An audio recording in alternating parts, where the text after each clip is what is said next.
Hello, namaste. I honor the divine in you, Radhe Radhe. My name is Vasanta and welcome to my YouTube channel. Today we're going to be discussing, based on the questions that have been coming in through the week about the predictions, we're going to be discussing about the 23rd of September of 2017 and what is going to happen then. Many people are experiencing a lot of changes when it comes to life. And many people are asking me about the emotions that are going to be involved and how to keep, basically a good relationship with the people that matter around them. So this video is going to be about that. So keep tuned and join me.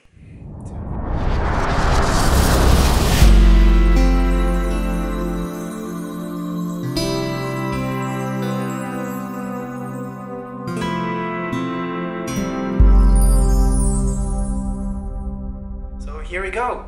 Let's analyze what the stars say and what they predict. The main goal of the video is to give you an insight of what is going on with the planets. I've made it graphical this time so that you can have a very, very good idea of what's going on. I am a designer and I am an astrologer, but I'm not too much of a video guy. So what I have here is I'm going to be looking at the slides I've made, and then I'm going to integrate them to the software. So I'm going to be talking to you as I look at my screen, because this is at the moment how I do it. Later on, I'm going to be learning as I go.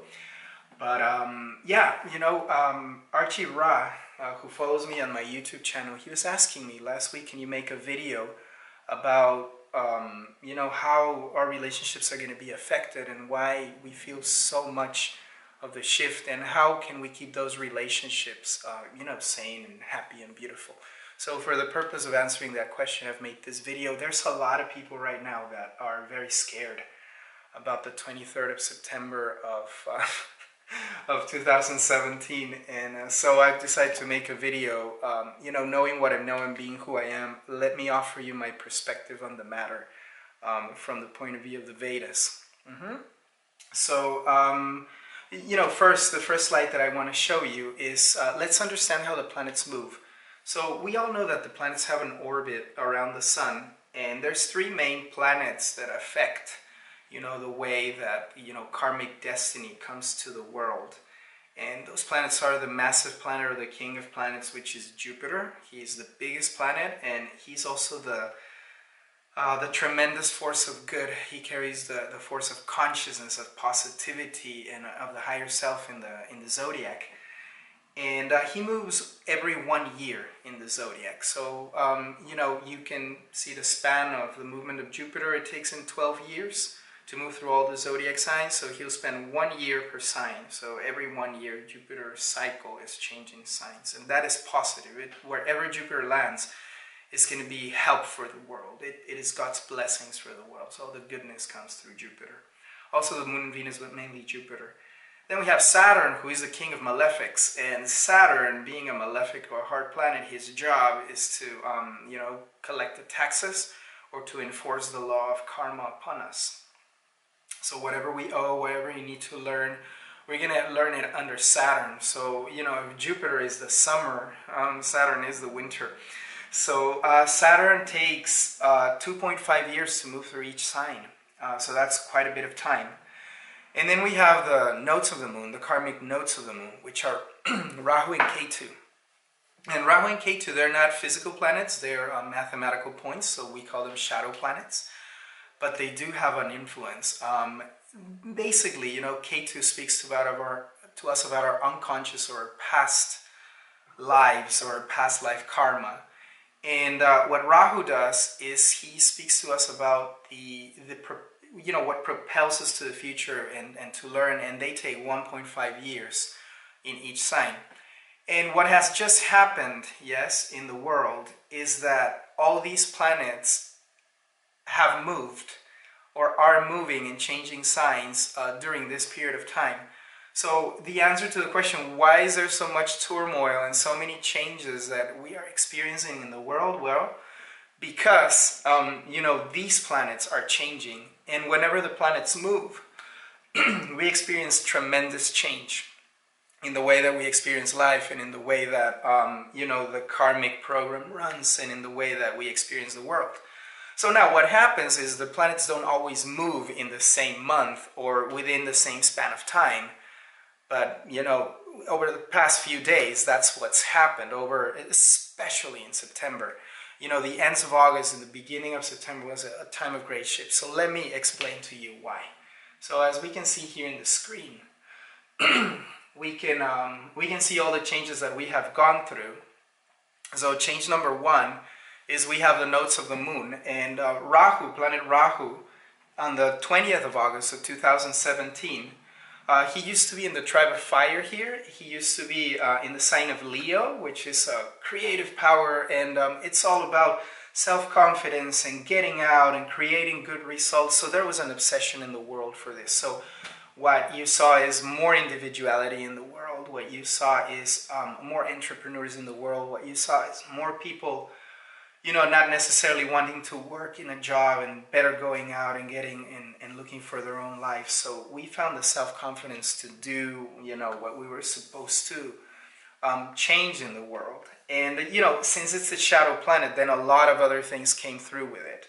But nevertheless, you know, Rahu has now moved from Leo, and that is a huge change. He has moved into a tribe of water, which has the value of kindness in relating, and it has moved into Cancer. So Cancer represents the people that, you know, it represents care, and it represents nurturing, and it represents feelings. So when Rahu goes into a constellation of feeling, the obsession that the world is going to feel and experience is an obsession with having compassion for others who are in need. Now, remember that the nodes move backwards. So what's happening with Rahu here on the 20th of August is it provoked all the cyclones and all the tornadoes that we've been, all the tropical storms that we've been experiencing, because he moved into the degrees of Cancer called the Gandanta, or the drowning point, or the knot point, where, remember, the nodes are karmic nodes. So it brought in karma. It brought in karma for the world. And the karma is not necessarily negative. What it is bringing out is an obsession for compassion. So whether you like it or not, you know, if you're aware of the natural disasters that just happened on all the tropical Caribbean islands, well, obviously you're going to feel compassion for the people that lost everything. So in a way, you know, Rahu is a shadow planet because it moves backwards, and it brings, you know, it brings to surface what needs to come, and that can be positive or negative. It's not necessarily that Rahu is going to be negative. It's a shadow planet, so it takes on the qualities of the sign that it's in. But anyhow, that happened on the 20th of August of 2017. The next day, what happened is that, you know, within the same week, what we had is what you see here, which was the total eclipse that affected all of America. And guess where it happened? It happened in the sign of Leo, which is a tribe of fire. So what happens during eclipses is, you know, the power of the sun is lost, and people go with what they have. And remember that you know, Rahu was moving from Leo to Cancer, so that obsession that Leo was creating with leadership and with self-confidence, well, that came through. That came through in the time of the eclipse. So all the things that were hidden, that were not coming out, such as, you know, several world leaders, or, you know, in your local community, people that are, you know, they came out very strongly with their point of view. So what we're seeing in result to this eclipse was a direct challenge, you know, to the supremacy of America in the world, and all these nuclear threats that, you know, we're experiencing, because it happened in the heart of Leo. Now, what we must understand is that a solar eclipse is no joke. It is the point of the year where things get the darkest, because the light of the sun is, you know, the sattva, or the goodness of the sun. The light of the sun is not coming into the earth. And, you know, that is interrupted for a while. So it is, an eclipse is a time of great turmoil. It's actually a dedicated time of prayer. In India, you know, when there's an eclipse, our guru, he would call us to the main temple hall to just do prayers and what we call kirtan, which is, you know, pray so that we may remember the positive principle of love, affection, service in the universe, and our connection with God. And so this eclipse happened, during the same week that Rahu shifted signs, and Rahu shifted and went through the end of a water sign, which is called a Gandanta.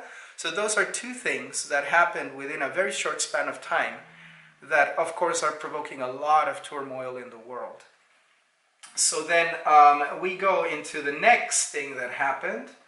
And the next thing that happened is planet Jupiter on the 11th of September of 2017. So the great Titan, of the planets, the king of planets, the biggest one, the biggest influence, also shifted. And this was within a very short span of time of, pretty much 20 days.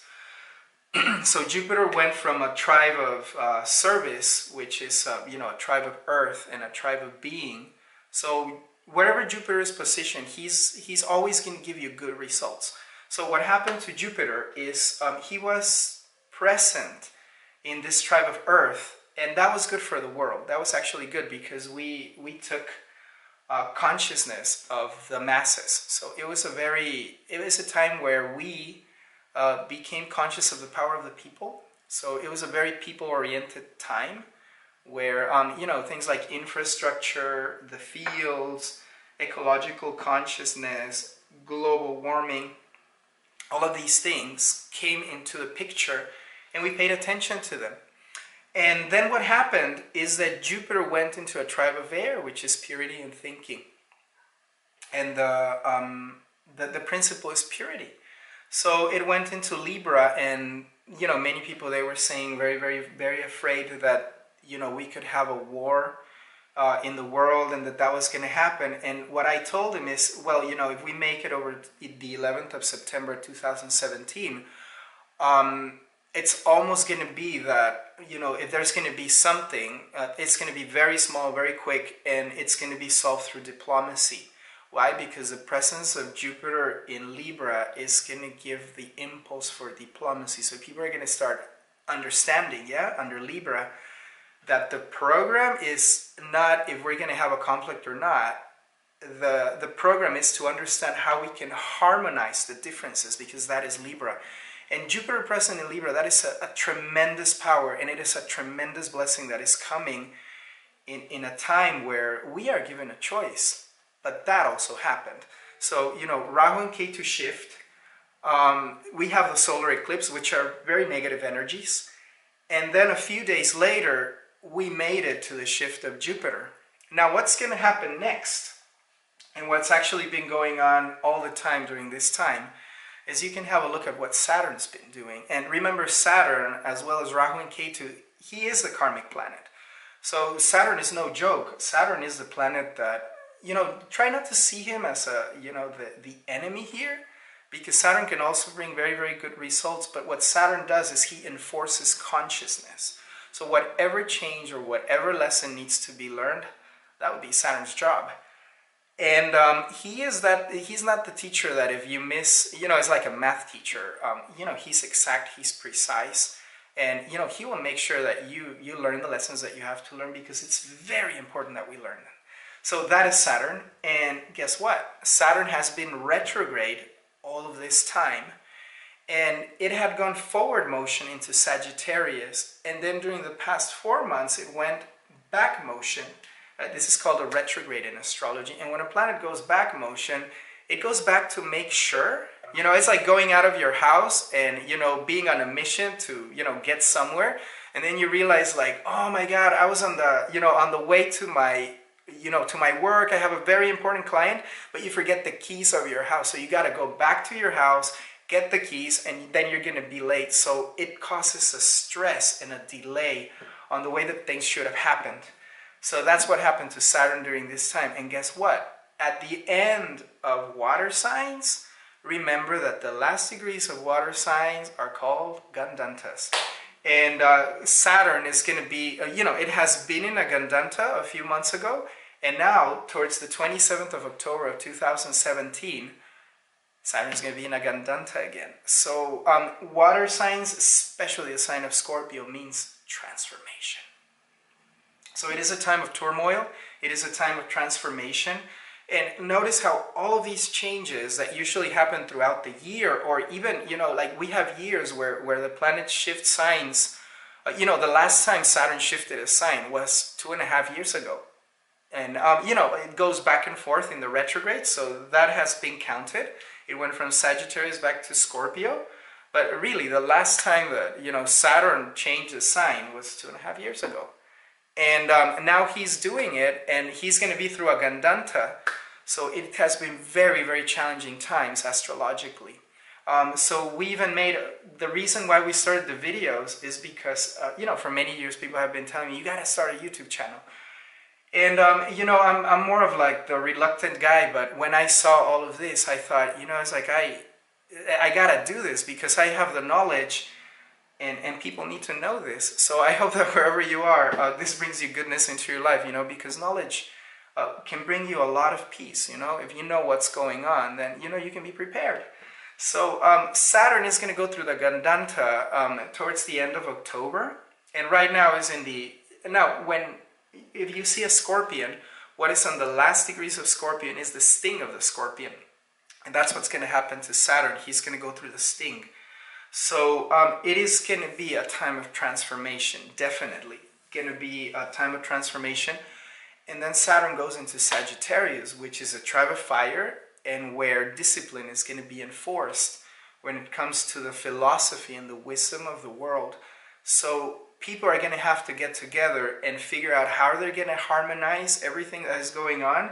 And then people are going to try to understand, yeah, because Saturn is going to force us to do that we need to reconnect with the truth. And we need to reconnect with having responsibility for the choices that we've been taking. And people are going to start thinking, it's like, how can we take the world to a good place? And people are really going to have to start thinking about that during this time. So we're going to have all of that before November. So if you're asking yourself the question is like, why is the world in the state that it's in? Well, now you have your answers. So it's been massive, massive changes and massive transits. How does that look like in the end of the day? We can go to the next slide, and in the next slide, we have the changes. And remember, you can add the solar eclipse here, which was on the 21st of August of 2017. And you can have a look right here on how Saturn has moved into Sagittarius, how Jupiter has moved into Libra, and how now Rahu and Ketu are in the axis of Capricorn and Cancer. So what does that axis Capricorn-Cancer means? It means that the structures of power that we used to have, or the structures of organization that we used to have in the world, are going to give way for a more compassionate way of doing things, and that is going to be necessary. So how is Mother Earth teaching us that? Well, Mother Earth is teaching us that we are not in control. There's forces in the world that are way stronger than what we human beings think we can do. And so a wave of compassion is going to come to the world. As, you know, Rahu and Ketu move forward into the sign of Cancer, this is going to normalize. But what they're giving an opportunity for us to remember is that we need to have kindness and compassion. Or how the Vedas say, we need to have ahimsa, you know, with the animals, with the plants, with the planet, with each other. It is very important that during this time we know. And thank God Jupiter has moved into Libra, because that is going to, you know, allow us to understand that we do have a choice. So, you know, just to give you a scope of the changes that are happening. Now, many people have been asking, you know, it's like, so what's going to happen on the 23rd of September?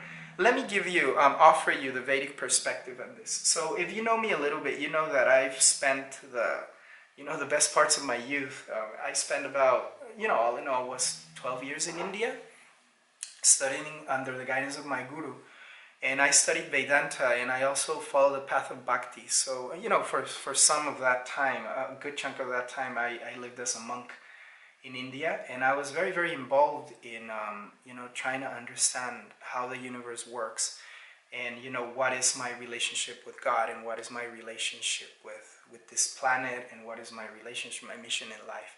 So, you know, the path that I follow is Vedic. So I am a Vedic astrologer. I follow the Vedic path, and the Vedas, which are the, you know, the longest standing scriptures in the world.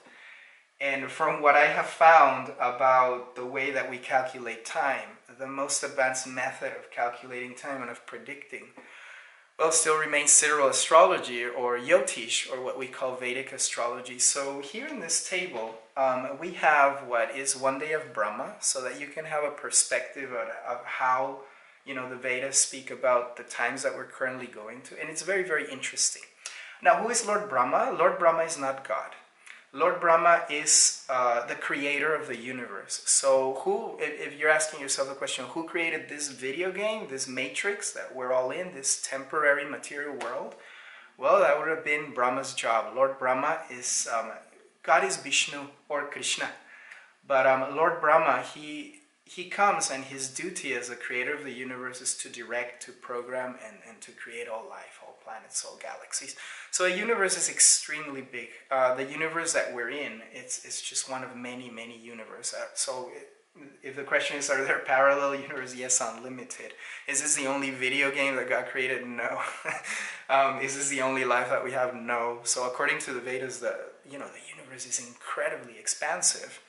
But the local universe, in the local universe, our Brahma, he has 4 heads. In other universe, Brahma has 1,000 heads, 1,000,000 heads, you know, all of that has evidence in the Vedas. But in our local universe, the one that we're in right now, Brahma has 4 heads, and Brahma lives for a long, long time. So in this slide, you can see that one day of Brahma is equal to the circle that you have in front of you. So the circle that you have in front of you is 1,000 Chatur Yugas. So that is 4,320,000,000 years, and that's called one kalpa. So one kalpa is one day of Brahma. That's a lot of years, so 4 billion years. Can you imagine that? So what is a Chatur Yuga? A Chatur Yuga is a collection of 4 eras. So if you've ever heard of the 4 eras, the Vedas divide time into 4 eras. So there is Satya Yuga, which lasts 4,432,000 years, and that is the age of truth, where the virtue reigns supreme and the color of the supreme incarnation is white. So God comes psychically to the world, and he installs the Dharma. So he's not going to let us alone, so he incarnates and he teaches. Then we have Tetra Yuga, and Tetra Yuga is 3,432,000 years. Then there's Dwapara Yuga, and there's 2,432,000 years. And then finally, we have the Kali Yuga. So we know that right now at the moment, we are in the Kali Yuga. So the Kali Yuga is 432,000 years, and it's an age where there's only 1/4 of virtue and 3/4 of sin, so that's why it's called the Iron Age. And the color of the Supreme Incarnation is going to be yellow. So this is pretty much how the Vedas explain the cycles of time. So at Chatur Yuga, you can see that for every kalpa, or for every day of Brahma, there is 14 manus. So Brahma has a son, and those sons are called the manus. And every manu has 71 Chatur Yugas. So you can, Chatur Yuga, remember, is a collection of these 4 yugas. So every manu, every son of Brahma, has 71. So you can multiply 14 times 71 times 4. And that is the amount of yugas that you have in one kalpa, or in one day of Brahma. Now, 360 such days is 1 year of Brahma, and 100 years is the lifespan of Brahma. So if the question is the world going to end in the 23rd of September of 2017? The answer is no. Why? Because it is said in the Vedas that from the 432,000 years that the Yuga lasts, this Kali Yuga, we're only 5,000 years into it. So the Yuga is marked by the birth of Lord Buddha. So it ends in, when Krishna leaves the planet and Lord Buddha comes, then, Kali Yuga begins. And that was 5,000 years ago.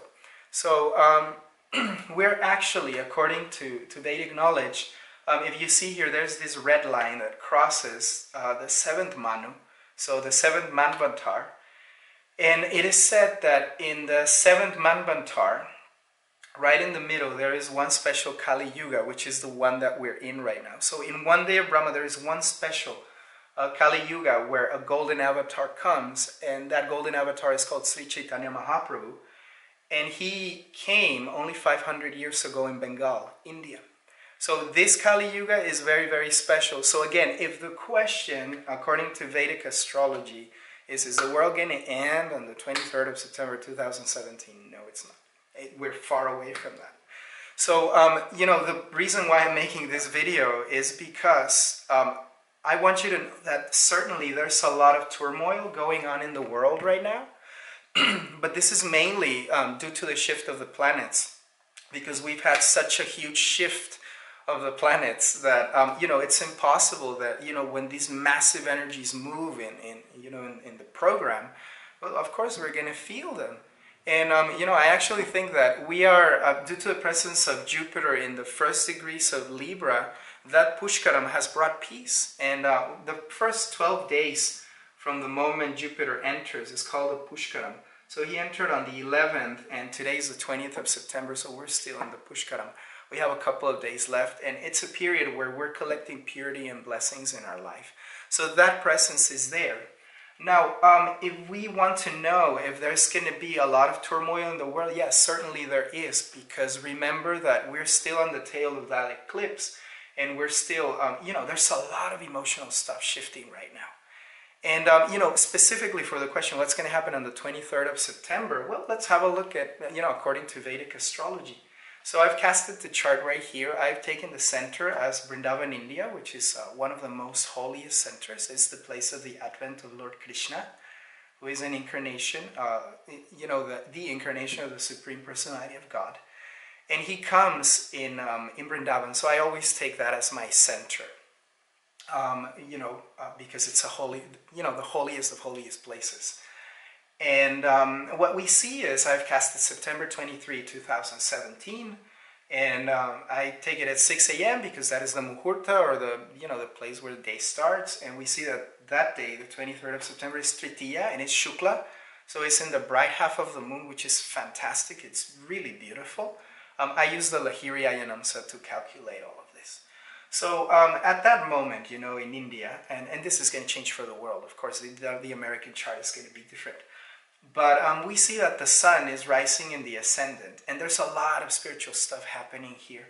One of the important things to see is, I always ask myself, where's the moon, or what is the mind frame? And the mind frame of the world, you see that the moon is exactly conjunct with Jupiter, which is amazing. So you see that Jupiter is at 2 degrees Libra, and the moon is at 9 degrees Libra. And while Jupiter is in the constellation of Chitra, then the moon is in the constellation of Swati. So they're both in the sign of Libra, which is the harmonizer. And while Jupiter is going to have a bit more of an inspiring agenda at that time, the moon wants to make peace. And then if I ask myself, okay, so where is the Lord of Libra? Which is very important to know. So the Lord of Libra is Venus, and Venus is in a house of spiritual emancipation, or moksha. So what does the Lord of that house want? What do we want from harmony? We want spiritual liberation. So I asked myself, okay, so what is the position of Venus? Venus is in Leo. It is conjunct with Mercury in Leo and Mars in Leo. So it's a time that the world is going to be very, very, very passionate about letting go of the conflicts and making peace. So you're going to see that, if anything, what's going to happen during that day is, a lot of compassion is going to come out in our consciousness. That is the purpose of this program, that we may realize the love and the compassion in our hearts. This is triggered by Rahu and Ketu.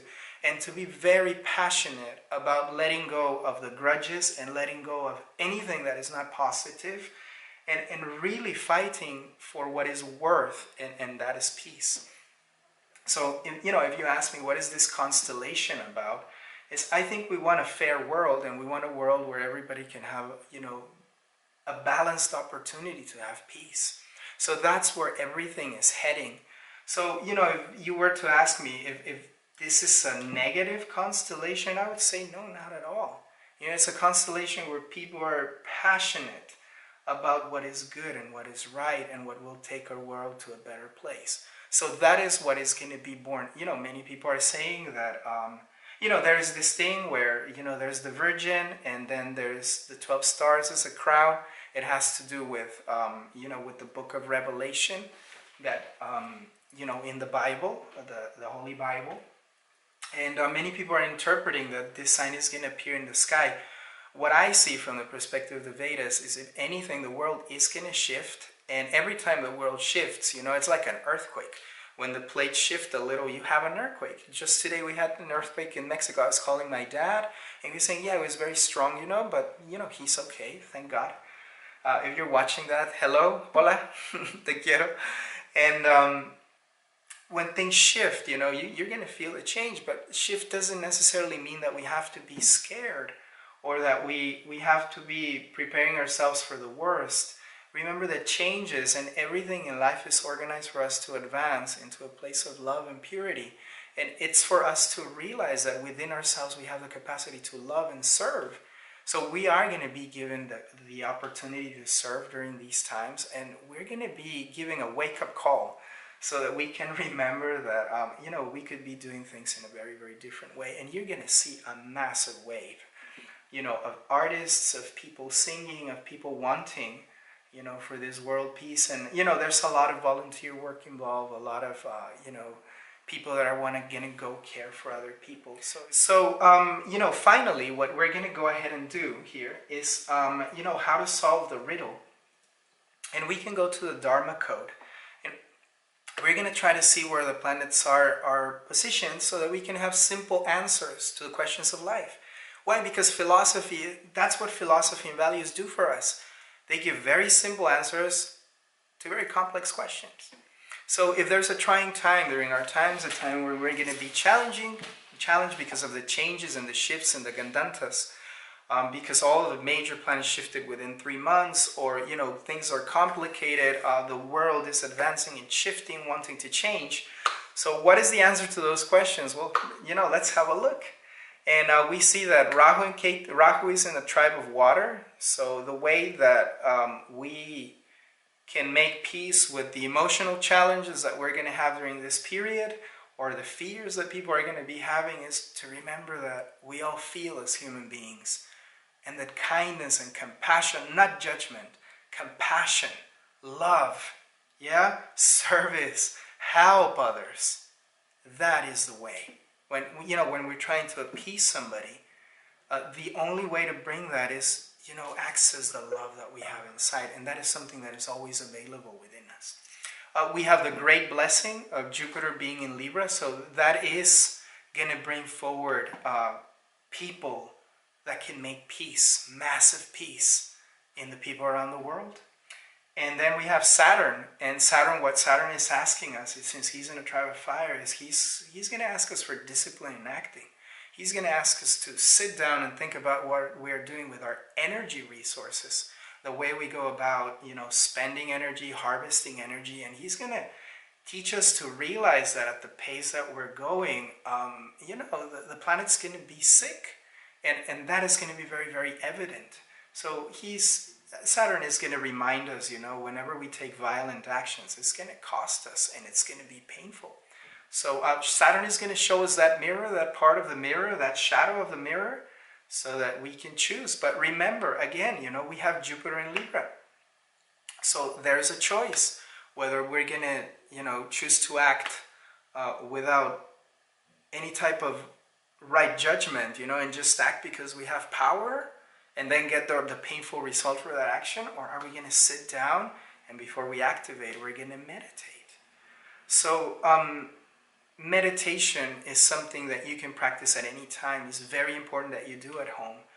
Practice meditation, practice gratitude every day, practice thinking, what does the world, you know, in the future, if everything goes right, what kind of world would I like to live in?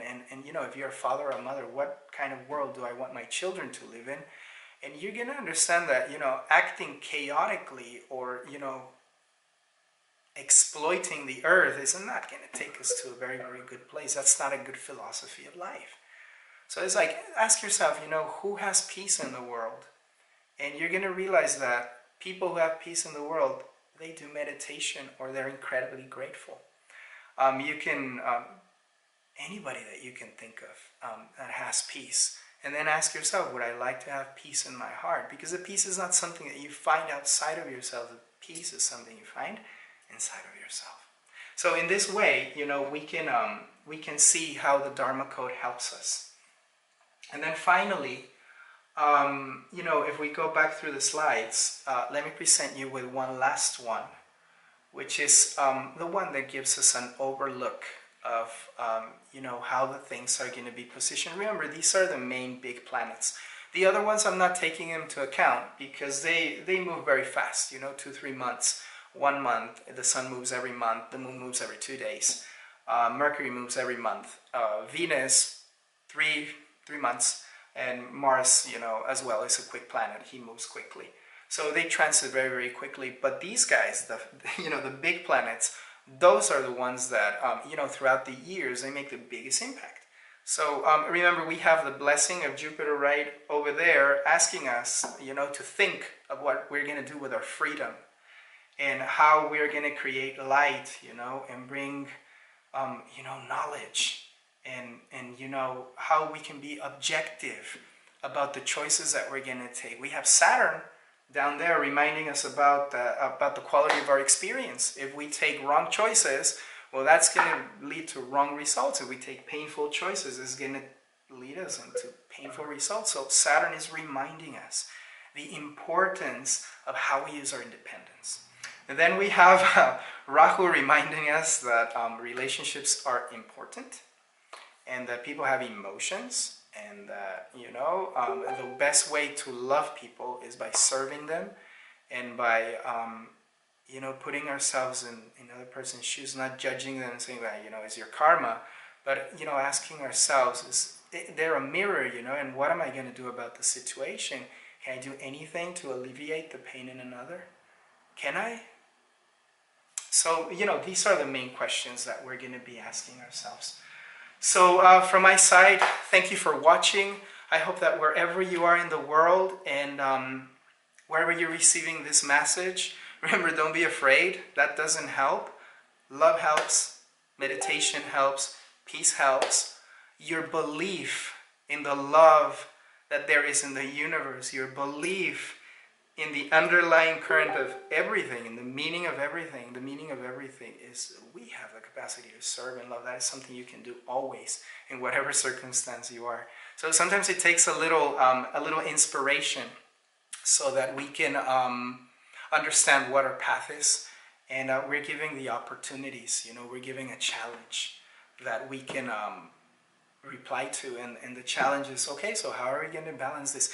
Now, if the question is it possible? Of course it's possible. But do you believe it's possible? So that is the homework that we all have to do. We have to see the possibility within our heart. And we have to see that, that possibility within our heart is what's going to bring light to the world and the universe. We are not passive. We can act, and we can... within the core of our hearts, we can all see it. So whatever your spiritual tradition is, it's a time for prayer. Whatever you believe in the end of the day, every tradition follows love or peace. So this would be a good time, to realize that that beautiful place that we're looking for is within our own heart, and that we have the responsibility of creating that and then giving it to others around us. So I wish that if this message reaches you, wherever you are, you may realize that it's not all doom and gloom, and that fear is really not going to help the planet. Action is going to help the planet. Positive action. The meditation of calmness, peace, and light that you can give yourself, your family, and the love that you can emanate. So, if you're a teacher and you have anything to teach something beautiful, teach something good. Keep the spirits up, because it's possible. From what I see here, it's a trying time, but I think we can choose peace. So as you saw, in the Vedas, we're actually in the Goda Lila, or in the Golden Age. That's going to last for 10,000 years. So according to the perspective of the Vedas, we are building our way up to Satya Yuga. There's going to be 10,000 years of that. There's 10,000 years of mercy. Whatever is going to, whatever change is going to come, it has to happen. But we have an opportunity. And I think it is important that we take that opportunity and make the best we can. So finally, I would like to invite you to my new website. You'll find the link below. And in my website, you can, if you're wondering what is your Dharma Code, or what it is, or how it is that you can help the world, try one of the 4 Vedic principles. So, you can enter your daytime and place of birth. And the tester is going to give you one of these four, Dharma books, where you're going to be able to realize what is your essence. It's the beginning of a program that I have, but through these you can certainly realize a lot. I wish that our work may inspire you to find the best in you, and remember, whatever it is that the environment is throwing at you, remember the words of that great saint Srila Sridhar Maharaj: the environment is always favorable. So from my side, thank you so much for watching. Namaste once more. I honor the divine in you, and I would like to say Radhe Radhe. May the goddess of love reign in your heart.